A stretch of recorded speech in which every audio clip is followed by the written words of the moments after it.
जिते भी नागपुरी गीत संगीत कर श्रोता भाई और बहन मन ही सबके यासिन मस्ताना बटले बहुत बहुत झारखंडी जोहार है, नमस्कार है, आदाब है। तो भाई और बहन मन 3 मार्च 2019 दिन रविवार के गोवा जैसा बहुत बड़ा शहर में हम रावलिन कर बीच नागपुरी कार्यक्रम करे आवत है। बिल्कुल रावलिन के आ जाए है समय से।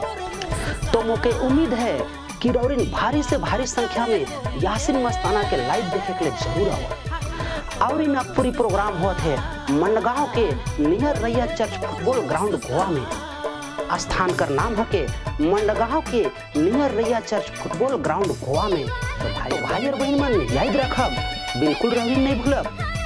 3 मार्च 2019 दिन रविवार गोवा जैसा बहुत बड़ा शहर में नागपुरी कार्यक्रम हुआ थे।